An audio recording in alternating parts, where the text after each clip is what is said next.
Hi, this is Dr. Candi Overholt with HealthStar Internal Medicine.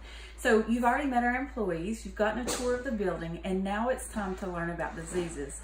Now this is very important, but we think that if you have a disease, you need to know as much about it as we do, and it's our job to educate you on that. So Hannah Kirk and I are going to be educating you on diabetes.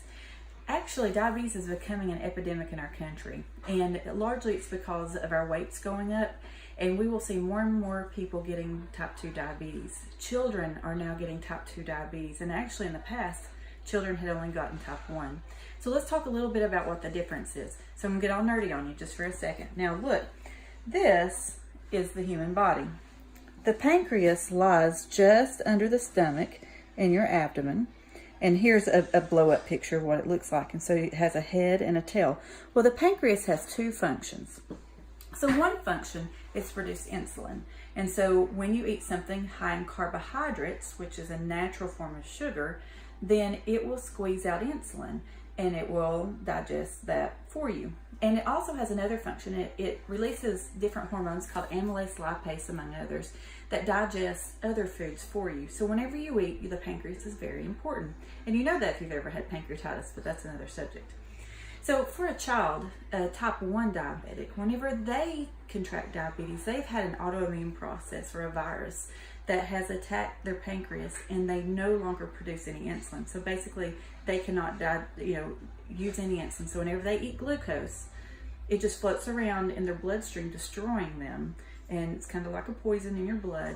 And their sugars go up and up and up and up, and they end up in the hospital frequently, and that's how they're diagnosed.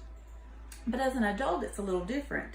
And so when you eat high loads of carbohydrates, so let's say you eat a lot of bread, a lot of corn, a lot of sweets, all the good foods. If you eat pastas and all the things high in carbohydrates, your body will produce insulin. Well, as you get more and more adipose tissue or fat, it's harder and harder to slam the insulin into your cells.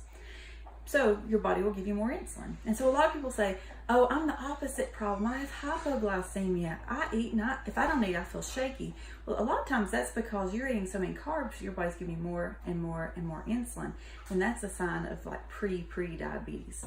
And that can be checked with insulin levels. But, so your body's producing more, it's producing more, it's producing more. Well, eventually it can't keep up with all the carbohydrates that you're eating, and it's giving you more and more insulin, it can't keep up. And then you start noticing your sugars are going up and up and up. When your fasting blood sugar is over 126, or a 3-month average called A1C is over 6.5, or we can do a special test called a glucose tolerance test, and we can tell you if you are in fact diabetic. So remember, type 1 diabetics have no insulin, so that's why they're treated with insulin. Type 2 diabetics, mostly adult onset, or the onset largely due in fact by family history and by obesity. Those people can have different medication because they still have their own internal insulin. So that's a little bit about what diabetes is. We're going to talk about what the numbers are, and over the next week you're going to learn about what are the complications, why do we use certain medications. Now we've got some special invitations for you too coming up about some free diabetic classes. So because again, if you have diabetes, you need to know as much as we do about this. Thank you.